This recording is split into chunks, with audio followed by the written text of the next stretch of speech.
many layers of blood vessels? 2. So that's why they're so prone to rupturing. So I talked a little bit about this hypothesis, this Moore-Monro-Kelly hypothesis, where in our brain we have blood, cerebral spinal fluid, and brain tissue. So our cranium is rigid. It can't expand like our skin can, right? So if our brain tissue is expanding, then one of these have got to give, or both of these have got to give. Vice versa, if we have a bleed, so there's more blood in the brain, then it's going to cause these two to shift. But the biggest thing is we're worried about is cerebral edema or intracranial pressure, because any kind of pressure, and I know I'm getting way ahead of myself, but any kind of pressure in the brain will cause that brainstem herniation, because there's no other other place where that tissue and blood goes except for the base of your skull, which is the foramen magnum, and that's where your brainstem is. So if your brainstem is trying to get through that little, it's probably smaller than that, I'm not sure how big it is. But when you put pressure on that brainstem, and that's where your lifeline is, your respiration, your temperature control, your heart rate control. So we got to protect that brainstem, and intracranial pressure is a big thing that we need to treat right away. Let me get this out of the way. So hemorrhagic stroke, you still have the same deficits, and that's the one thing that we'll talk about next week also, is if you have, when we talk about a tumor, a brain abscess, no matter where it is in the lobe, you're still going to have the same symptoms. So don't worry about thinking, oh, this is the brain tumor is in this area, or it's going to cause these symptoms. It just depends on what lobe it is. So if you have a stroke in the frontal lobe, you're going to have judgment issues. If you have a brain tumor in the frontal lobe, you're going to have the same symptoms. But with hemorrhagic stroke or ruptured aneurysm, they talk about the severe headache, like the worst headache of your life, nausea, vomiting, decreased level of consciousness, and they can have seizures. They'll have pain, they can have headache, pain, headache. Nuchal rigidity, that means that the spinal cord is now getting irritated, the meninges, so it's hard to bend. They don't want to move their head. They don't want to even move their neck because it's so painful. Visual disturbances, tinnitus, which is hearing problems, dizziness, photophobia, which is vision or light problems. Diagnostic procedures, again, CT first and then MRI. Oh, there was something I wanted to say. Okay, so decreased level of consciousness. That is one of the first hallmark symptoms of your intracranial pressure, is decrease. So what are some other ways that I can say decreased level of consciousness? And it will go all the way back to what? Altered mental status. Confusion. Altered mental status. Restlessness, anxiety, sudden drowsiness is another key, like NCLEX phrase that they use. Irritability is another one. Those are some key terms where you come into the room and they'll say, oh, your patient has sudden drowsiness. You should think, oh, they got intracranial pressure or something like that. That's my first thought. Or they're all of a sudden they're restless. Well, they're going to have intracranial pressure. Now where do I go?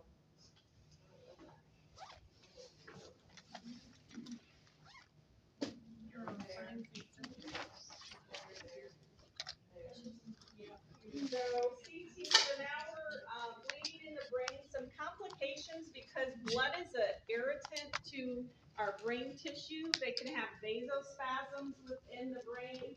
So your vessels are now having spasms. And so if they start to contract or get smaller in size, contract, they're gonna have further pain. So we'll give nimodipine, which is a calcium channel blocker. because that will kind of keep your vessels from contracting and dilating. It will keep a kind of a smooth vessel from occurring or keeping that. So, and also is those vasospasm will increase the risk of not bleeding again. Aneurysm precautions or bleeding precautions, you're going to see a lot of non-stimuli environment, no TVs, dim lights, not a lot of noise. And if you can think about, some of these patients are in ICU, think about all those not many call lights, but all the alarms, all the ventilators, they make a lot of noise. That's not good for the patient with a hemorrhage stroke, because we want to decrease the stimulus. Close the doors, close the curtains. Restrict visitors. Maybe only have one visitor at a time. No constipation, because if you start straining, and I'm not gonna do it right now, but if you think about it, when you're straining, it increases your intracranial pressure. So no straining, no coughing. Coughing increases your intracranial pressure. We talked about suctioning earlier. We'll get into that a little bit, but that increases your suctioning from the vent, increases your intracranial pressure. So when you think about intracranial pressure and hemorrhage and all that, we got to make sure that we decrease that stimulus. Another type of therapy is this triple H therapy. It's kind of not new because it has been, but it's like, let's trial and error, where they're going to do fluid expanders like your albumin, introduce any kind of arterial hypertension, because again, we want to keep blood flow going to the brain, but we also want to stop the bleeding that's occurring. So, and then you're going to dilute that blood also, so with fluids. So it's kind of this balancing act. We got to stop the bleeding, but we got to keep blood going there, because we got to keep the brain tissue from perfusing, because it does create this critical event. Cerebral hypoxia, because there is a bleed going on, so not all the brain tissue is getting the blood. So we have to maintain that hemoglobin and hematocrit. Like I said, improve your IV fluids to improve blood flow, decrease viscosity. That makes it a little bit thinner to get blood to. Avoid extreme hypotension and hypertension. There'll be clear guidelines for that, because we got to keep perfusion going to the brain, and then monitor for seizure activity. Because seizure activity, anything with the brain, whether it be for stroke, tumor, whatever, you're going to be at risk for seizure activity. So here's my little slide on intracranial pressure. It's, like I said, the opposite of shock. The first signs are decreased level of consciousness, restlessness, drowsiness. But with increased intracranial pressure, you're going to have the increased blood pressure, decreased pulse, respiration. The three of these together are Cushing's triad. That's what it's called. You can have other things in there, like a narrow or widened pulse pressure. Sorry, wrong one. A widened pulse pressure. But we talked about a little bit before lunch how to reduce intracranial pressure: mannitol, Petabed, glucose, hypertonic solutions, because we want more. We want to switch that fluid, get into the vascular system, and you can control your hypertension with nicardipine, labetalol, hydralazine, stool softeners, because we don't want to have them increase intracranial pressure.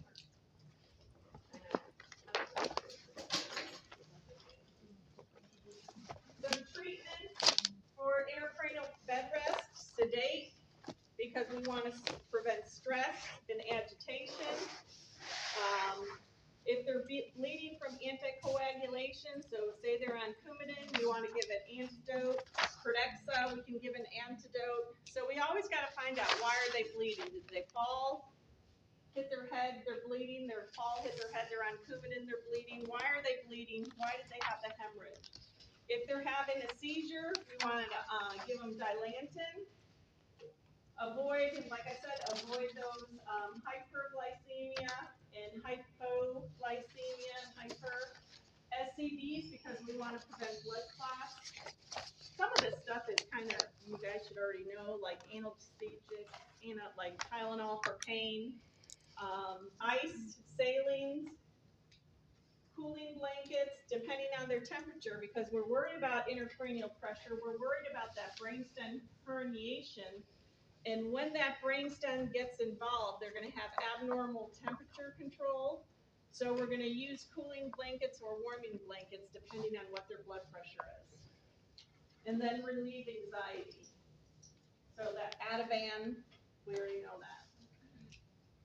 With worsening neurological conditions, maybe the bleeding is not stopping. So now we're going to move into, okay, we got to evacuate this blood. And you can do craniotomy, which are burr holes. So in the skull, they're going to drill all these little holes. They can put medication in there. They can put monitor catheters in there to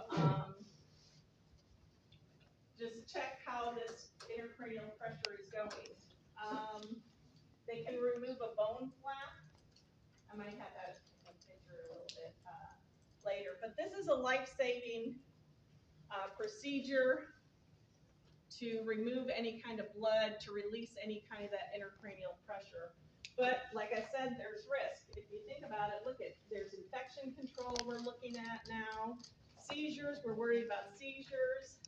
Any further neurological deficits of this. Other things, say they can go in and do clamps. Like say they're bleeding from an aneurysm. They can actually go in and put in clamps to clip it off, or I should say clips, they're called clips. Before rupture, they can actually fill it in with a coil, and what happens here is the blood starts to coagulate here and clot, so it doesn't put any more pressure within that aneurysm. So I was going to go there. You guys have a question about that? The thing is, and this will be nice for next week also, is anything within the brain, whether it's stroke, tumor, any spinal cord injury we're going to talk about, brain abscess, whatever it is in the brain, they're all going to have the same complications. Your book and ATI, they keep on regurgitating all the same complications. But think about the brain. They're all going to be at risk for intracranial pressure. They're all going to be at risk for infection. They're all going to be at risk for hemorrhage. Yeah. The fluid and electrolytes, if you think about it, the pituitary gland is right there in the middle of your brain, right? And you guys learned about any pressure on the pituitary gland from last semester with diabetes insipidus and SIADH. All that comes back into play again.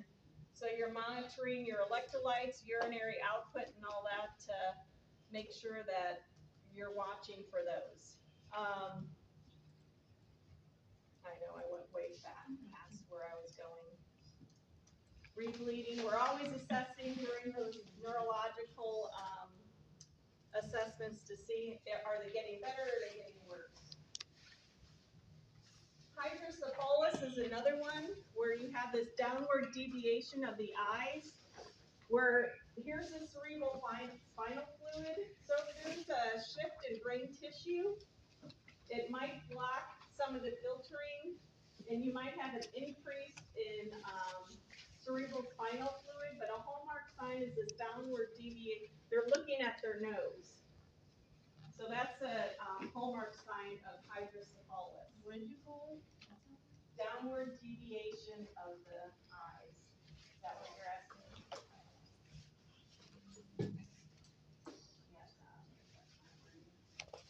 see how there's extra cerebral spinal fluid in here compared to that one over there. Professional care, speech therapy, this doesn't change. Physical therapy, occupational therapy, social services. They're gonna have to go somewhere for rehab services if they survive this. They're gonna have rehab, probably depends on how long their insurance covers it. But they've gotta regain all their skill, activities of daily living to go back home safely. Home care management, no clutter, grab bars, this shouldn't be new. Anti-skid pads, teach about depression. A lot of, as you can imagine, if you have neurological deficits, they'll probably have depression. Any kind of lifestyle changes, drug therapy, they're gonna be on medications now. And for nursing, for us always, especially when it gets into physical therapy and occupational therapy, make sure there's return demonstration on things. So I'm gonna go through some symptoms and you're gonna tell me what kind of stroke it is. So if I have a slower onset of symptoms, what kind of stroke am I gonna have? What kind of stroke am I having? Thrombolytic, or is it thrombolytic or atherosclerosis or plaque? The plaque is building up, so you have a slower onset. What lobe of the brain if I have blindness in one eye? Occipital lobe, right? What is it when symptoms resolve within 24 hours? TIA. What can we educate, what kind of education will we provide to a person that has an increased risk for stroke? Decreased risk factors are Am I gonna put decreased risk factors on the test? manage diabetes, Manage diabetes, manage hypertension, manage no smoking, Is it hot in here to no you? smoking, A little I bit. think I heard it over here, cholesterol. Do I want a full fat diet with sausage and chocolate cake and McDonald's and French fries? Am I gonna hydrate myself with Trulies? your flavored water. My flavored water, Trulies. So make sure you're True what? educating them on all that with TIA. What may be occurring when a patient is experiencing a severe headache, nausea, vomiting, decreased level of consciousness, and seizures? Hemorrhage, rebleed of a bleed of an aneurysm, but they're bleeding in the brain.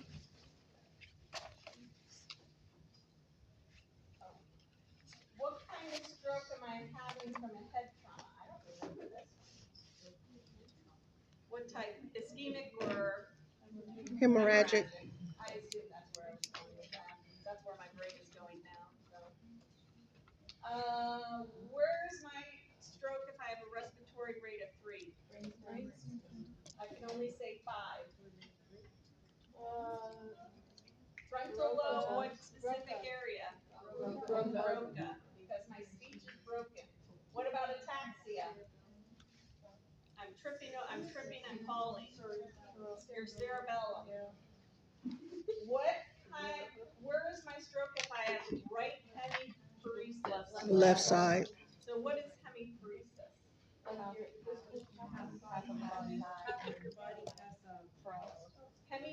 What does paresis mean?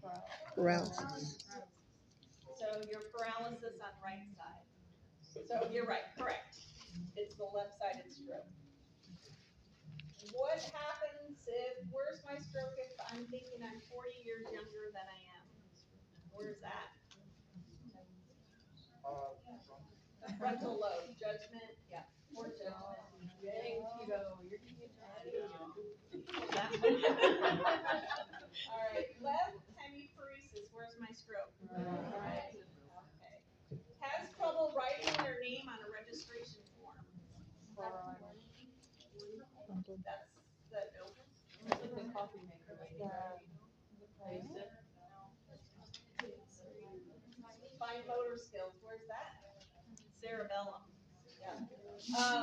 We did have this happen, and it was our registration people in the ED, where they just noticed their signature was different from when they came in the ED and when they were leaving, and noticed that there was a drastic difference in signature. And the person was having a stroke while they were there. So did they have to like, be like, no, you're not leaving yet? Yep. They canceled that discharge. So would it be parietal for the writing? Pardon me? It would be parietal for the writing. Yeah, it could be parietal lobe too. But coordination, fine motor movement.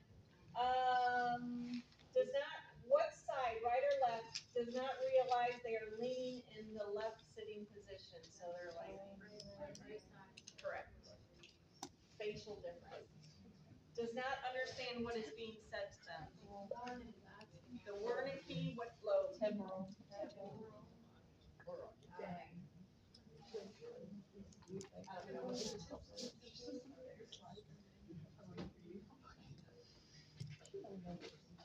Alright, we're gonna move on to the brain. More brain. So, traumatic brain injury, like I said, wherever the deficit is, it's the same kind of stroke. You'll be able to see where the traumatic brain injury is because they'll have those same symptoms. So, the problem with brain, there's something called primary injury and secondary injury. I'm getting ahead of myself, but that's okay. But so the primary injury is considered the force of the blow. Did they fall? Did they have an accident? What happened to cause that brain trauma? The secondary injury is that increased intracranial pressure.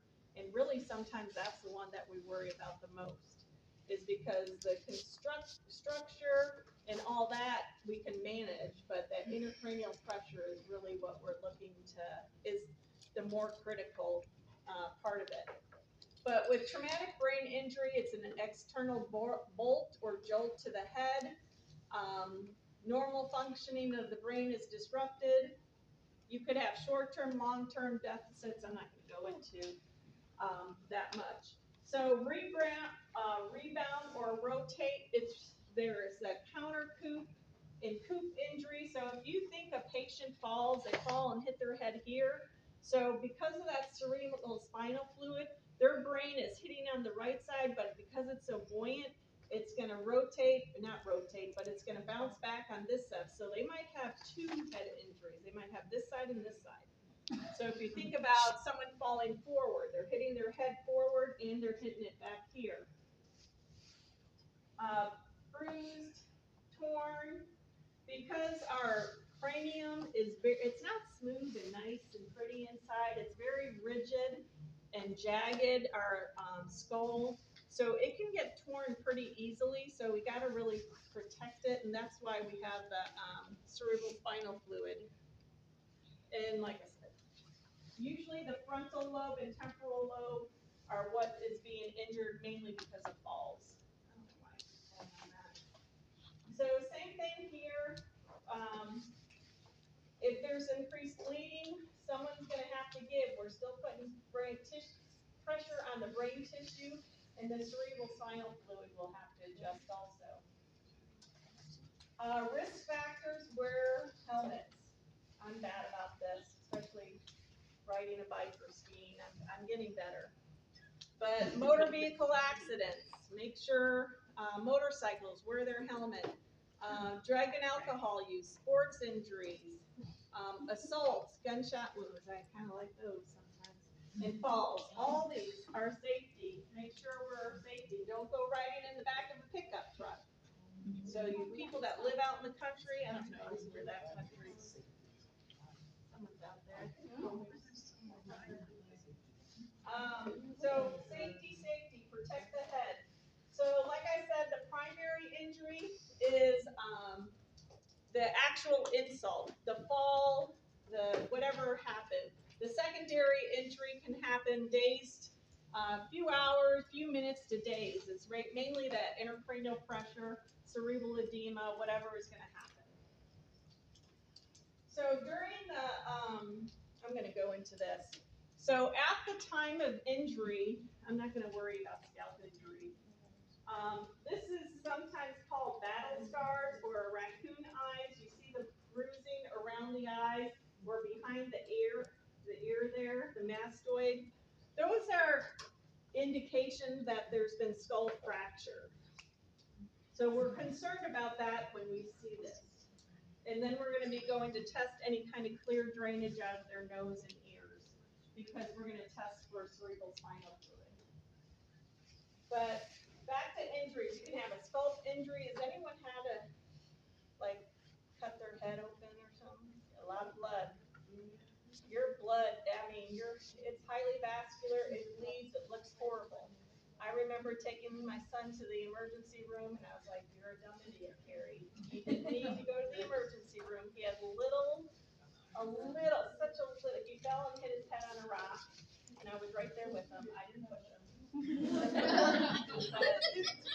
It literally looked like the smallest cut, but it bled so bad. And I was like, oh my God. And I was a nurse and I knew better. And I took him to the ED and of course it was in the morning and the non-emergent care was not open yet. So I had to sit there for an hour even though I was an employee there, which even made me madder. And he's like crawling up and down the chairs and all that. And I'm like, why am I not leaving right now? I should be leaving, but I did. And all they did was a little Dermabond, which I could have bought at Walgreens. But I did. But there's a lot of blood. It's alarming how much blood comes out of your head. But don't worry. Skull fractures. So you learned about fractures: linear, communicated, depressed, frontal. All those come back into play again. Different skull fractures. The one that I worry about is when they don't have a skull fracture. Because what happened, because where does the swelling go? It doesn't go, it goes down the foramen magnum, which is gonna put pressure on that brainstem herniation. So at least if you have a skull fracture, the swelling will be released a little bit. It's not gonna go downward. So if there's a fracture, it is what it is, we're gonna take care of it. But if they hit their head and you see all these symptoms and there's no skull fracture, all that increased intracranial pressure is one way to go, down. And that is a medical emergency. Diagnostic, again, CT, MRI. I don't even know anything about this. So there's closed and open, which is pretty much what I just said. Closed meaning that the head is closed, open meaning that they have a skull fracture, their head is open. Basal skull fractures is at the base of their neck. The bleeding or clear drainage can be coming from their nose or their ears. Like I said, battle signs. Hematoma is bleeding in the brain. But when we talk about clear drainage from the ears or nose, we want to check for glucose because cerebral spinal fluid has glucose, right? But our nasal drainage does not. So we're checking our nasal drainage for cerebral spinal fluid, and I think it's coming up. It will be coming up.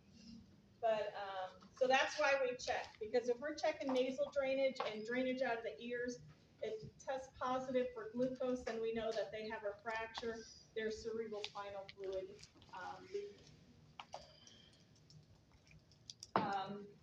So categories of trauma: concussion is usually mild, shaky movements, symptoms, if they have neurological symptoms, usually resolve within 72 hours.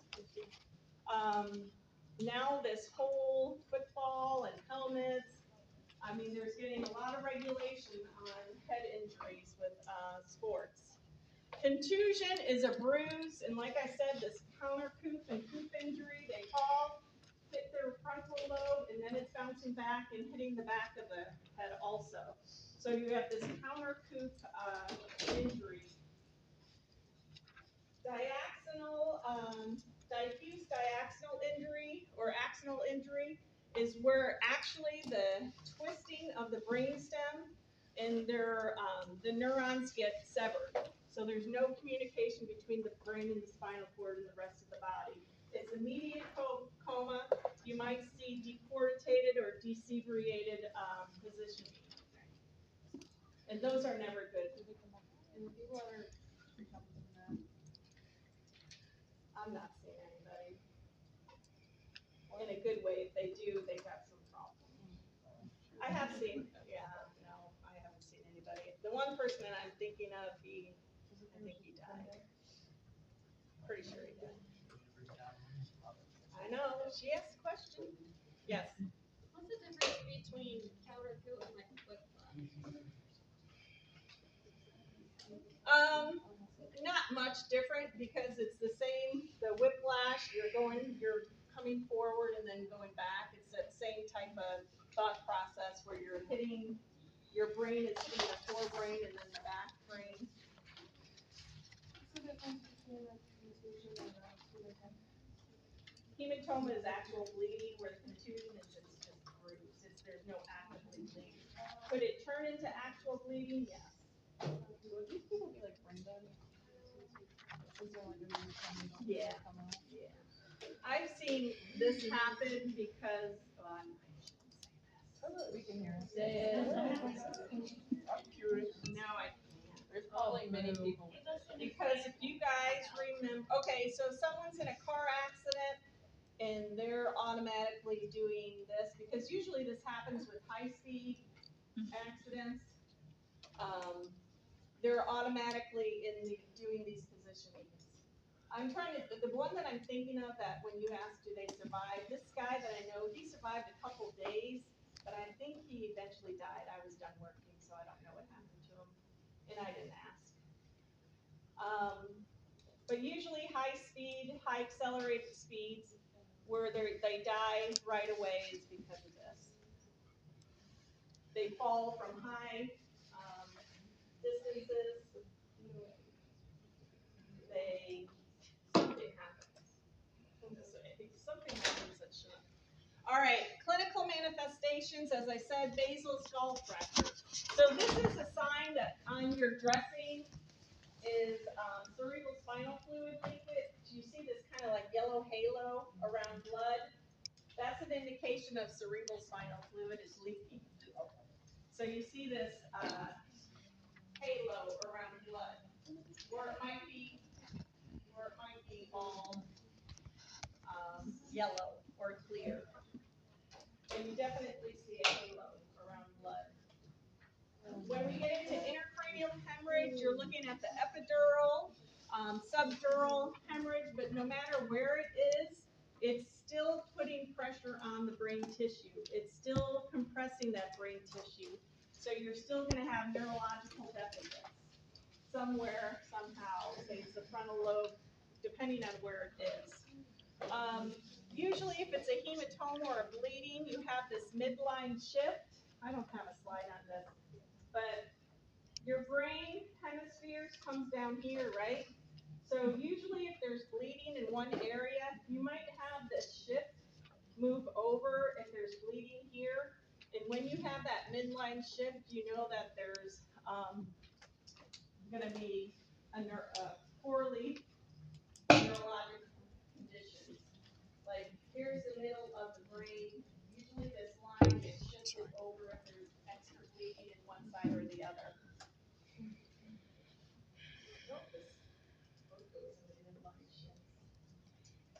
That's a nice to know thing.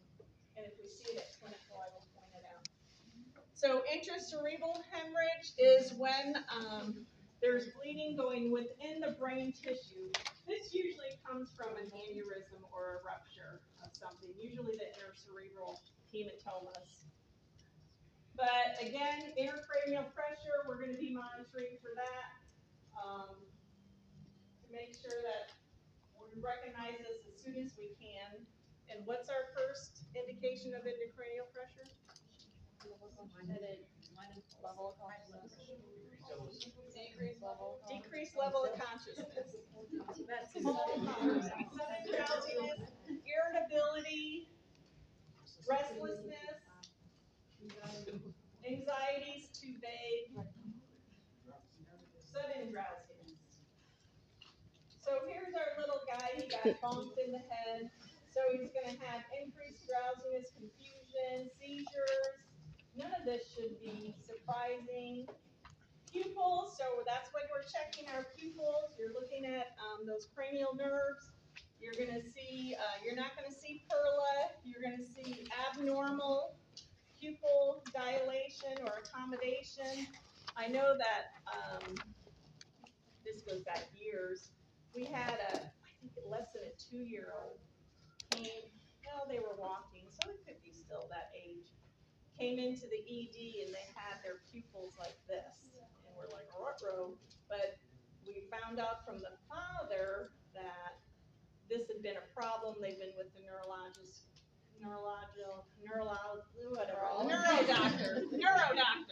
for a while. But girlfriend is in the waiting room telling everything about what happened, where they had pot and the kid was getting into the pot, and it was a mess. But this was not the problem. The pupils were not the problem, but the sticking the baby like multiple times to get an IV and the baby's not crying, something's up. So they did Narcan and that baby started crying. So we think the baby started getting into something. I know. But the girlfriend, we had the dad in the ED room telling his story, but the girlfriend was in the waiting room telling her story, and the nurse was in there. Both of them are writing notes on what one is saying and playing off each other, and we got down to the bottom of it. And of course, I had 6 students standing in the room watching all this transpire. It was a good clinical day. No, this was years ago. Because one of the students started ever. Get over it. I know, I would not be good at like pediatric nurse. I'd be kidnapping all the babies because they probably have dumb parents. I hope no one's recording this because we are. I know you're all recording it. I just said that as a joke. So, okay, physical, so in traumatic brain injury, when you're in the field, any suspected, and I'm looking at Justin again, get them on the backboard, cervical C-collar. We want to protect the head, we want to protect that spine, we don't want any further damage.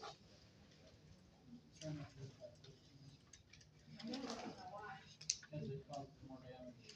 Okay, there was a question about that. Put them on the backboard. Wait, what did you find out? Put them on the backboard. We try not to use backboard So, because it causes more damage to the joint. yeah, don't listen to him. Is it leave on the back? NCLEX and Mrs. Dowling will say, get them on the backboard.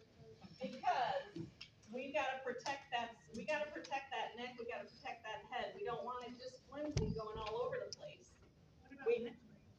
Well, Sorry. but that will keep their head, the cervical spine, that's what it is, the cervical spine. We got to keep it in place until we get visual images of what's happening. Till we get the doctor confirmed that everything is intact. No, if you do images, yeah, you can. And when we take them off, there's like 5, 6 people, like you have to document who's in the room, who's doing what. This is just nice to know stuff. But you have to document who's in the room, what position everybody's in, taking somebody off the backboard because the legality of it, and the doctor has got to clear it. So if you're working in the ED for my ED people here, you don't, like Justin said, you don't want them on the backboard too long because it does cause more injury to their skin and stuff. But, God, sometimes they're like still moving around and drunk or something like that. But, you want to tell the doctor, look, results have come back and this patient come off the backboard. Usually they can come off the backboard, you just gotta maintain alignment until further testing. Yeah. Unless it, keep the head of bed up, unless it's contraindicated. Yeah, there's always a disclaimer. I know. So there's abnormal breathing when we're suspecting somebody of a head injury. I want you just to recognize it, that these are abnormal breathings, like the chain strokes, respirations, where they have rapid respirations and then kind of a long pause, apnea. So Kussmaul breathing would be another one. Tachypnea, you guys know what that is, and bradycardia, or bradypnea. Bradypnea. Are you okay? No. Are you having a stroke? Stroke alert. Yeah. But no, just recognize these, that these would be abnormal breathing patterns. I'm not gonna say, okay, what is chain strokes breathing pattern? You're also gonna do your Glasgow Coma Scale again. Good information. When did the injury occur? Was it a fast accident? Did they get hit by an object? Did they fall? How far did they fall? How many feet did they fall? Am I speaking right? Usually 6 feet, doesn't need a back collar. Did they fall off the back of the truck? They don't need the backboard, I should say. Direct blow was a direct blow and a direct blow. Level of consciousness, how long were they out? Were they out for a minute? Were they out for 5 minutes? Are they still out? So some of these questions are what we need to know to confirm a diagnosis or to suspect injury. We talked about the abnormal procedures, but any kind of brain injury are Abnormal complications posture. where they are in. Your diabetes insipidus, your syndrome of inappropriate antidiuretic hormone, because of that swelling in the brain is putting pressure on the pituitary hormone. So we're going to be looking at this. We'll probably need some vent support, oxygen, so propofol, we're going to give medication. Prevent seizures, what medication are we giving for that? Dilantin, anxiety, benzodiazepine, pain, Tylenol, which doesn't want. Prevent agitation, anything like that. So you're gonna see the same pattern of complications for a brain injury, people or intracranial pressure. So again, and it's just this vicious cycle, to be honest. It just, one causes the other and so on. So intracranial pressure, that one thing that I added here, I added more here. I kind of got a little crazy. Drowsiness, confusion, lethargic. I didn't say that earlier, but that's why I put it up here. Stupor. I know. Widened pulse pressure. I did mention that earlier, but and then increased temperature. So all those are indications. You need to know intracranial pressure, signs and symptoms for the test. Yes. Good idea. Cerebral response to intracranial pressure. So normal cerebral pressure is 60 to 70, like we have our own pressure within our heart. Intracranial pressure, same thing, is below 50. We have Cushing response. Cushing response is when the cerebral blood flow decreases, and then if cerebral blood flow decreases, what's happening to that tissue? It starts to die, it's not getting the nutrients, it's not getting the oxygen that it needs. So then you have this increase in systolic blood pressure, and then you have the widening pulse pressure. Then your cardiac starts to slow down and your breathing starts to slow down. What are those the symptoms of? ICP. It's really easy. Well, I don't want to say it's easy, but just when you see something like this, just slow it down and go, okay, what do I know? What do I know about ICP? I know increased blood pressure, and just take it one thing at a time. Because when we want to recognize these symptoms, because we want to prevent this, we want to prevent brainstem herniation. Because you can see here, see how the brainstem is starting to go down, or the cerebellum is starting to go down into the spinal cavity there? Can you see that on this picture? What's CPP? Cerebral, pressure within the brain, like just like your blood pressure, but that's in the head. Did you guys see where that red part is going down into the spinal, through the Yeah. foramen magnum? Because if you see that, here's the ciliary belt, look at all the pressure that's going on in that brainstem. Because if we keep on keeping pressure up here, it's all gonna start to go down and causing that herniation, which literally ceases life.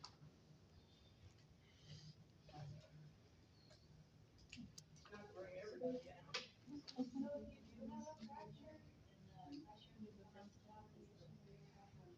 So, it could, yeah. So if you do have a fracture in the brain, you're bleeding, or you have, say, cerebral edema, instead of the tissue going down, it can expand that skull or wherever that fracture is. So it's not all going down. You'll have other deficits. Yeah, it's messed up. You're still pretty messed up, but it's better.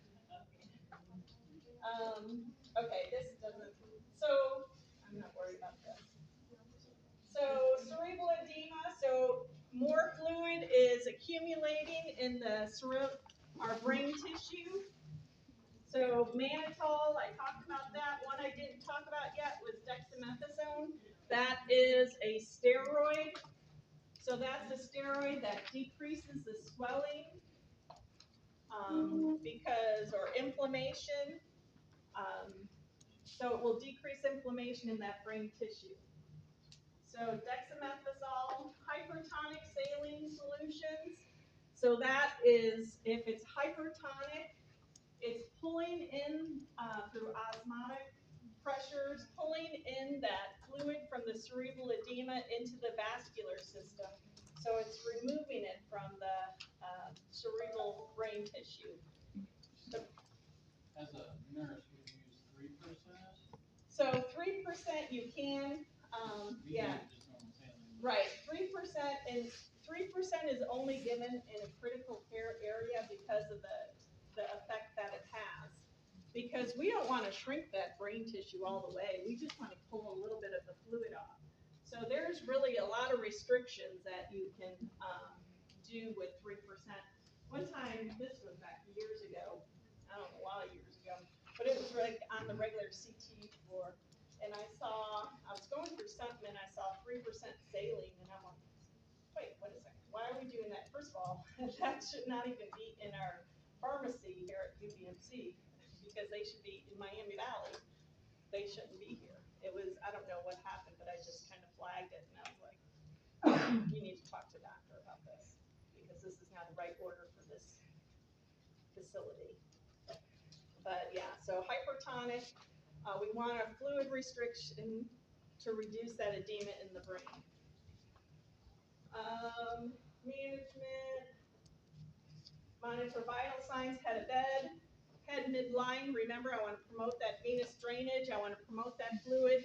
Anything that makes it easier for that fluid to remove. No coughing, no sneezing, no straining, no suctioning. Maintain that respiration. We're looking at I's and O's. Most likely this patient's on the vent if it's that bad. I's and O meds. We're preventing hypothermia, because what happens when we're cold? We shiver. When we shiver, it increases our intracranial pressure. So decreased stimuli. And then we're monitoring. We had a student couple, and I have her pictures from her son. Her son had something, and he had a lot of surgeries. And she took like 5 minutes, 10 minutes out of the lecture and showed pictures of his son. And he had like wires, but he was up walking in the hallways. He had all these wires coming out of his head, and I'm like, oh my God, scary. But draining blood, make sure you're looking at those complications for infection, vascular collapse. So you don't want any of these areas to collapse. Those catheters can become occluded. Just like our catheters in our IV veins, we don't want them to occlude because they gotta administer, medications, some of them are monitoring that pressure and everything.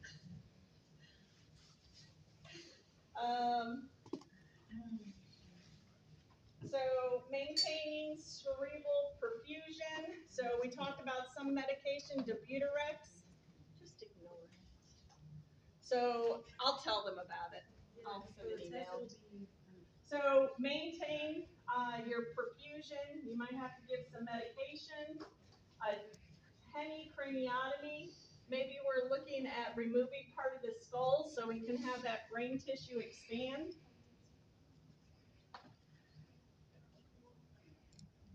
Surgical. Okay, this is what I want you to know. Surgical to the head. No matter where it is, it's divided into two areas: supratentorial or infratentorial. So our supratentorial is in the cerebrum up here.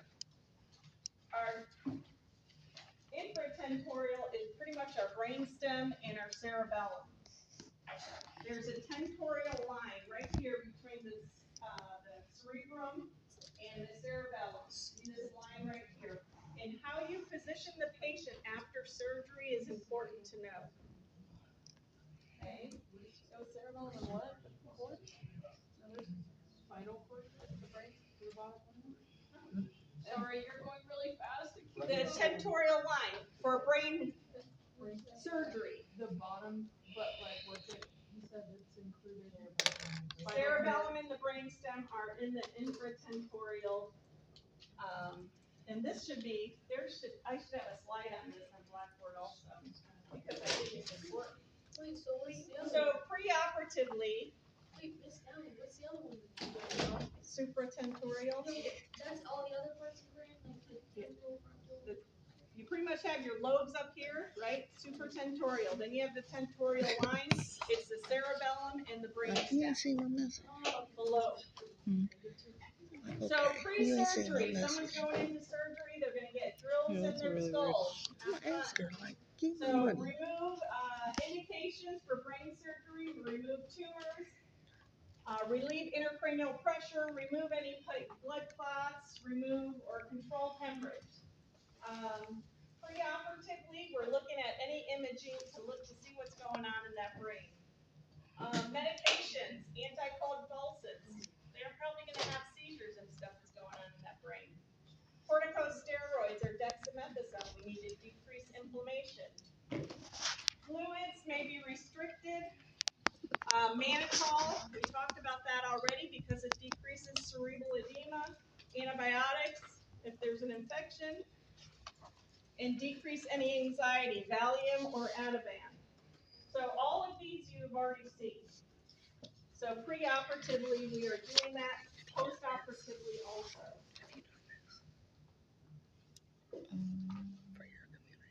Okay. I did So supratentorial, this is brain to the upper, above that tentorial line. We want to keep their head of bed up, at least 30 degrees, unless it's contraindicated. But head of bed up, no extreme hip flexation or neck flexation. We want to keep the headline, midline, and neutral because we want to promote that venous drainage. Infratentorial is we keep the head of bed flat. The patient's on their side, and we keep them NPO for 24 hours. And I always think infratentorial, it's below, so that head of bed is flat. Not below, but it's flat. So supratentorial is above, keep their head of bed up, 30 degrees midline, no extreme flexation. So that's how I remember the difference between the two. And yes, it would be a good idea to know this. That's why it's in red. Can you go back to the other one? Yeah, sure. Start, highlight it. Said that last time. So, the,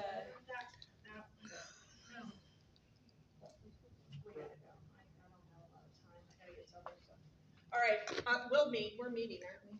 I don't know, I think I'm meeting, sure. We'll go over the slides. All right, post-op, guess our post-op.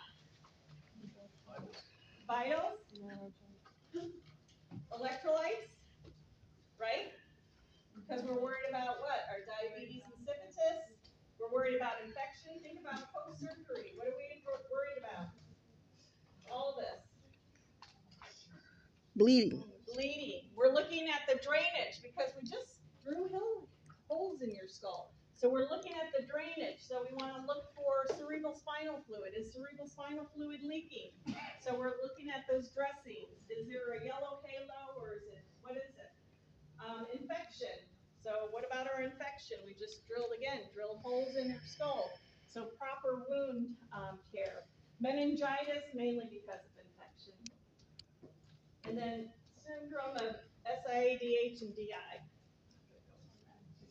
Already, so review it. So there's our dressing changes. Report immediately if you see neurological problems. So any of our neurological issues. Cerebral edema, these aren't new, but that's a complication, right? Manage pain and seizures. So I feel like it's this revolving thing with neuro. It's like, it's the same thing over and over. Post-surgery, though, this is the only time, if they get periorbital edema, that is normal post-surgery. Periorbital edema, right there. So, it is not unusual. So sometimes in rehab, someone's had brain surgery, they come to rehab, and then all of a sudden, like 2 days later, they're starting to get, this guy one time had swelling, bruising around his face, and family was concerned, he was concerned, but I'm like, okay, when you have surgery or injury, you get swelling, right? You get drainage, you get bruising. Same thing that he had this, where is the drainage going? It's going to his face, it's going to his eyes. The bruising, that would be all normal. I'm gonna skip that one. This is all the same. Nothing to worry about. Brain death. There are 3 cardinal signs to brain death: coma, and then absence of any kind of reflexes. So you do your reflexes and no breathing. Usually they do 2 tests, or 2 doctors have to confirm brain death before they do any kind of withdrawal of treatment. All right, I want to get into spinal cord injury.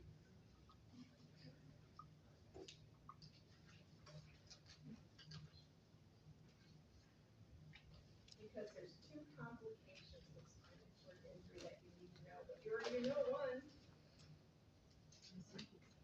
Neurogenic shock. You already know that, right? See, I'm ahead of the game. So spinal cord injury, you will need to know, and I got a slide coming up, what intracranial nerves and all that, and what level of the spinal cord controls what. What's our priority with spinal cord injury, or with anything? What is our airway? So your cervical region, and usually it's called C3 to C5, keeps the diaphragm alive. That area innervates the diaphragm, so that is our respiratory control center. So when we have a spinal cord injury, we need to stabilize that spinal cord. That's why the back cord is important. The back cord and cervical column. Keep that in line. We gotta keep it all in line, so we don't want to cause further damage. Yeah, I got it. The writing in red, is that important? Huh? The writing in red, is that important? Probably if it's in red. Oh, younger male. I just probably was antsy with the red. Classifications, again, you have your contusion, your lesions, compression of the cord. There is complete spinal cord tears or incomplete. And that's the thing with the spinal cord is we really don't know what symptoms you're gonna have until the patient kind of tells us what they're having. Because our spinal cord, we have our messages that go from the brain, we're sending motor messages through the spinal cord to move our legs, move our arms, do whatever, to do something. The sensory signals are coming to the brain. So if you have an incomplete spinal cord injury, we really don't know what you're gonna have until the patient kind of tells us, can you feel this? Can you move this? So doing those neurovasculars, or not neurovascular, but those neuro assessments will help with diagnosing what their deficits are gonna be. So this is the picture I was thinking of. So cervical, we have 8, thoracic 12, lumbar 5, sacral 5. And I always think of my five-year-old. My father-in-law or elderly, they always want to eat at 8, noon, and 5. And then 5 hours later, they have a snack. So that's easy to remember. But the priority is our respiratory. So C3 to C5 keeps the diaphragm alive.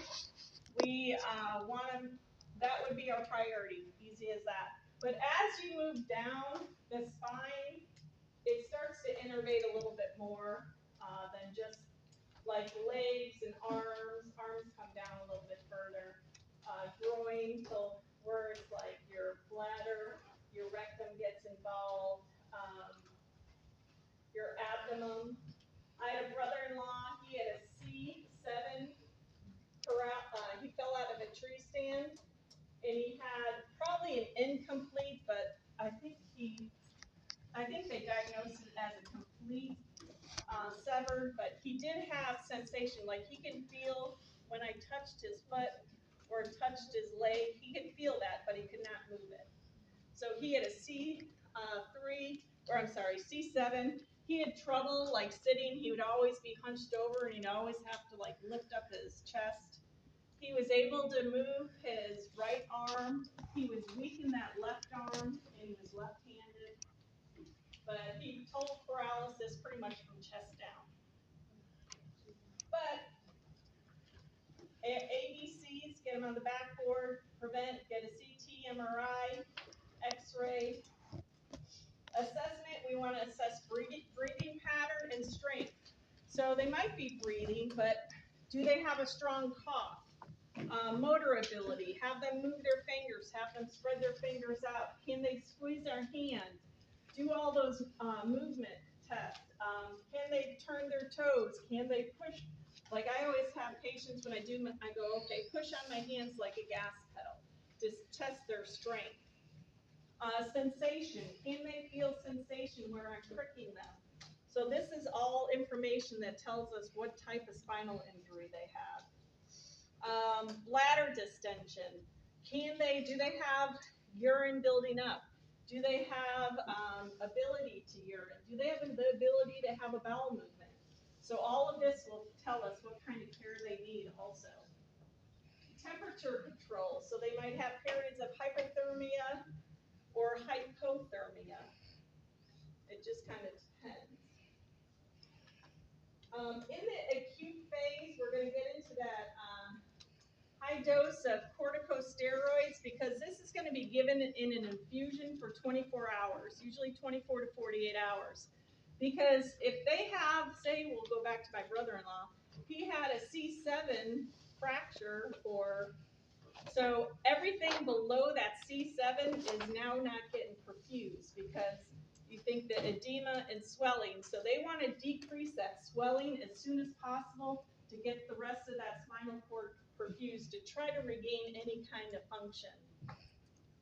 So usually after a spinal cord injury, someone's getting Solumedrol, 24-hour infusion.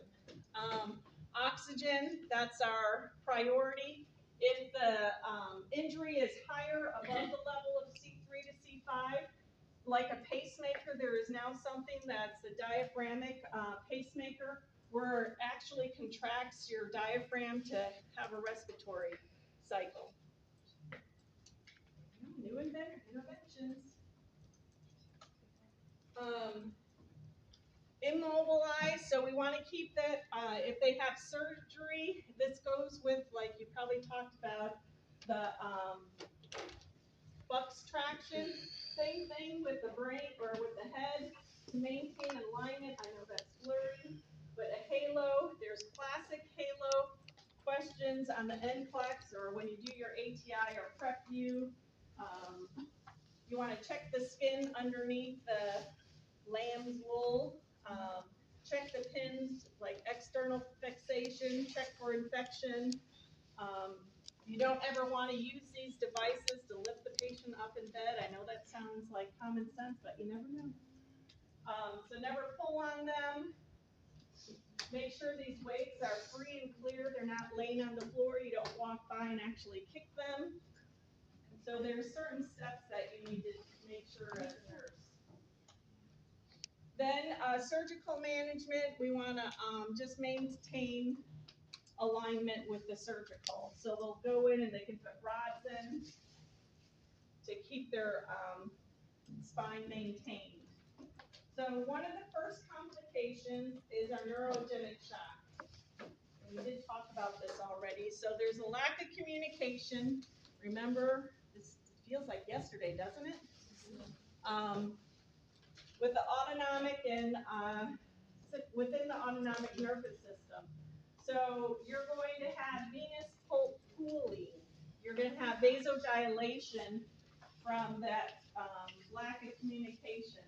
So that's why with spine, you have the bradycardia, low respiratory rate, and hypotension. I didn't think about it before I said it all. Warm, dry skin, remember all that? Do you guys remember all that from a couple weeks ago? Interventions, go with your ABCs. Mobility, make sure we, proper alignment. I'm gonna just kind of go through these quickly, because there's one I wanna really talk about. Prevent any injury. One thing that they talk about, or I'm gonna get over here, I know I have a slide on it, but they're, orthostatic hypotension, kind of the same thing with the spinal cord injury person, because they don't have the muscular, their vessels are not, they don't have the strength, so when they start to stand up or get in an elevated position, all their blood pools to their feet. So they're, because of that sympathetic, miscommunication, their vessels don't have the strength to get the blood back up to the brain. So usually with patients with spinal cord injuries, you might be laying them down at first and then sitting them up. And it really does take time to get them into a standing position. Usually they do get in a standing position with therapy. An abdominal binder, they'll put an abdominal binder on them just to tighten that to help with compressions. They have thigh highs on to help with that problem also. Skin integrity, you could figure that one out. Urinary elimination, they gotta pee, right? They don't have the muscles to pee, so usually they're straight cathing them every 6 hours. My brother-in-law, he had to cath himself 6 a.m., noon, 6 p.m., and at midnight. So 4 hours a day he was cathing himself. Bowel function, they have to have a bowel movement. So every night at 8 o'clock, he would go and stimulate his rectum to have a bowel movement. Yeah, so, I mean, it's a life-changing, and he was able to live independently. I mean, his kids and his wife, they would come visit us and go on vacation and leave him at home, but he was able to drive, he had hand controls, driving, he was able to drive, he was able to cook for himself, do everything for himself, so, I mean, he could live independently. Comfort, provide comfort with traction, again, just keep those pins if they're in any kind of traction. The halo devices and the cervical tongs, those are temporary, those aren't lifelong. But, lifelong problems, you're looking at the elimination of bowel and bladder.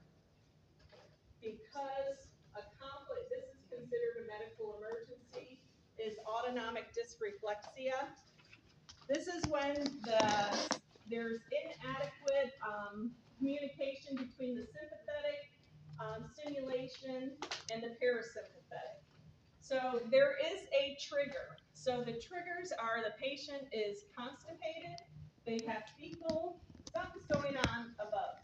So they might be impacted with fecal restriction, they might have pressure injuries, they might have a full bladder because they gotta cap themselves, right?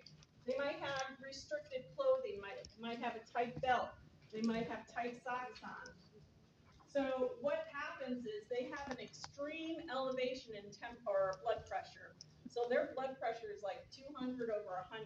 It's pretty high. Their face becomes very red. They become sweaty. And you can see this little guy in the wheelchair. Flushed face, headache, distended neck veins. Heart rate is low though because the brain gets to do what it wants in the spinal cord. Increased sweating.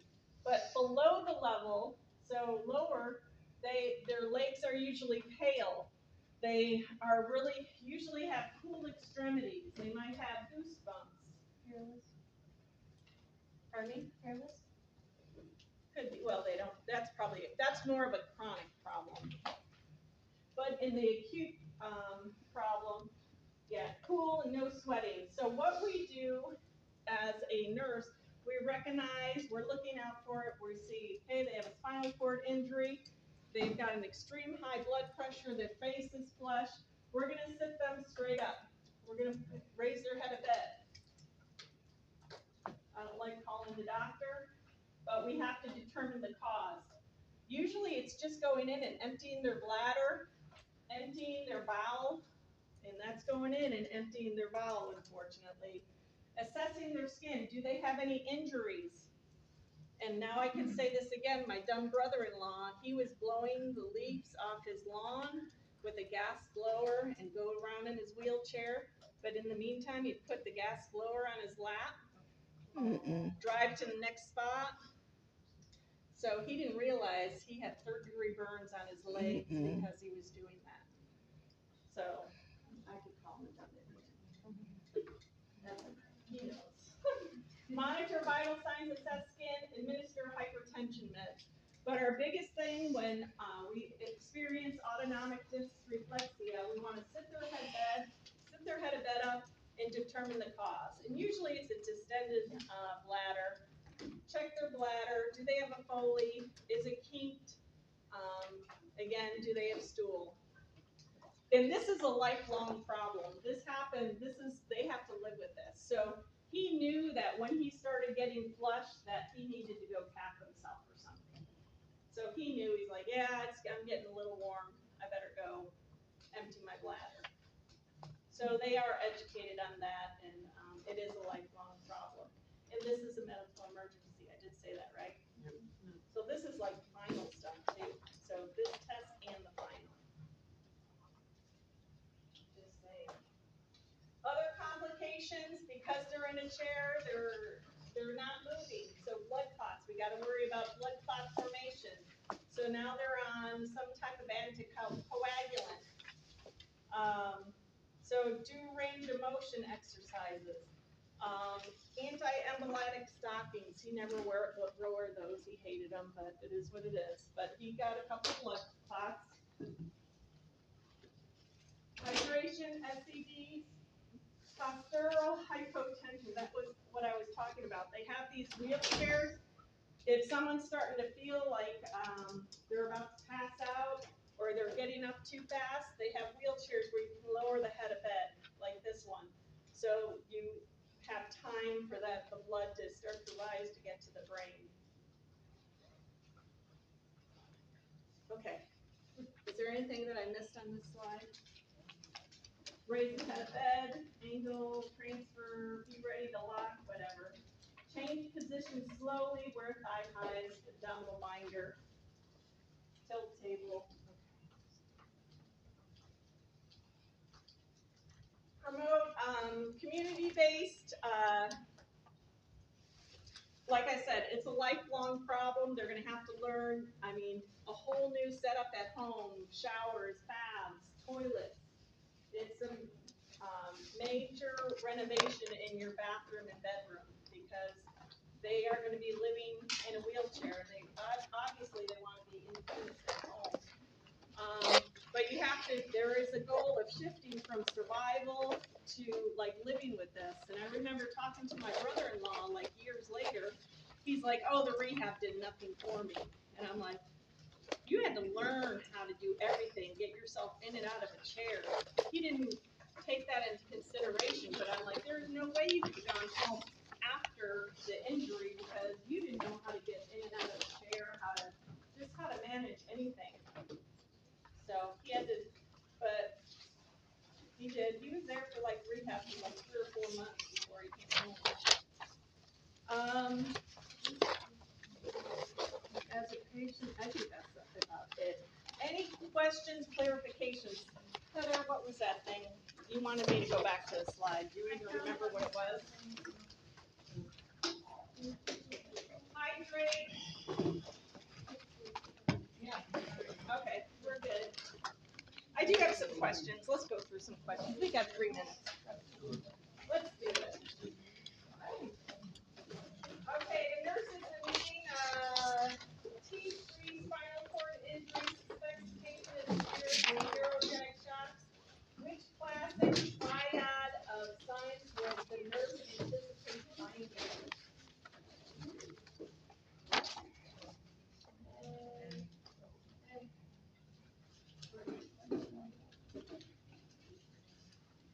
So would they have hypertension? Because we have neurogenic shock, right? So we know it's hypotension. So we can throw A out. So can you throw C and D out because the tachypnea, the tachycardia? Because what's the one that you're wondering about? This hypothermia? Yeah. Do we know what that means? Because inability to regulate Oh.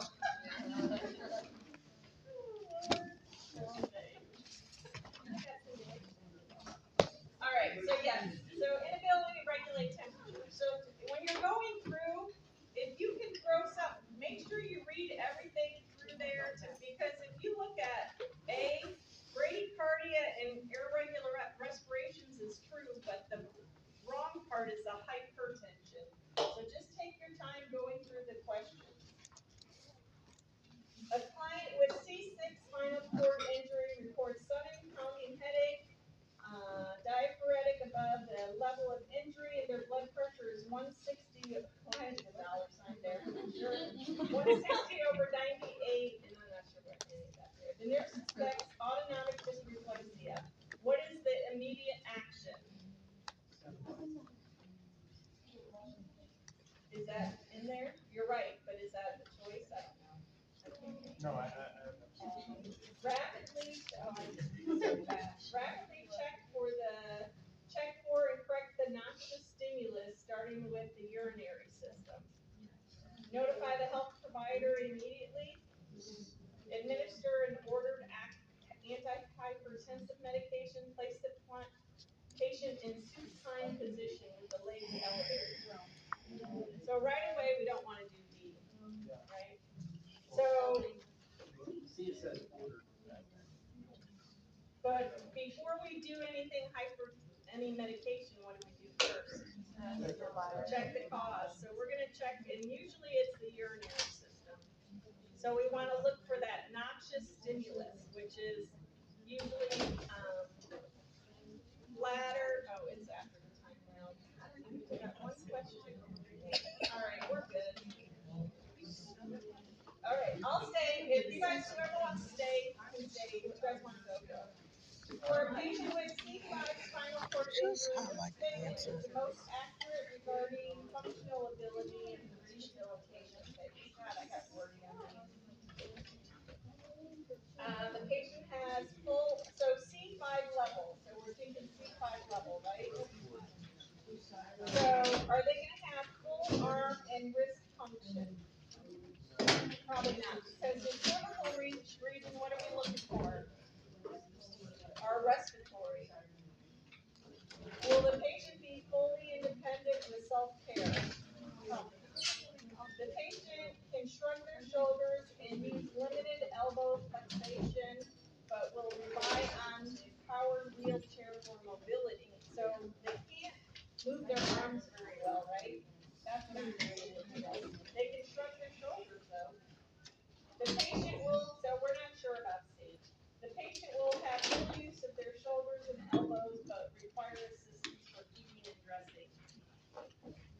What are we guessing? So I would say C, because C, when you're in cervical region, we're worried about respiratory, so that's pretty high up there. Where they have limited use of their shoulder, they can, what is it? They can shrug their shoulders but have limited elbow. So they're having weaknesses with their elbow. So C. What's another one? I can tell it, all the people staying for simulation, well, there's more of you staying. When developing a plan of care for T10 spinal cord injury, the nurse includes interventions to manage DVT. Oh, this should be. Which factor is the primary reason why spinal cord injuries are extremely high risk for DVT? You should have been able to answer this question first semester. C, immobilization. Don't make the question, because a lot of people will read this question and they're going, oh crap, T10, I don't remember what T10 was. But it's really just why they're at risk for, what class? All right. I got one more. One more. In the acute phase of a cervical spinal cord injury, the nurse must maintain spine in neutral midline position, which action is the most appropriate to move the patient from a stretcher to the hospital bed.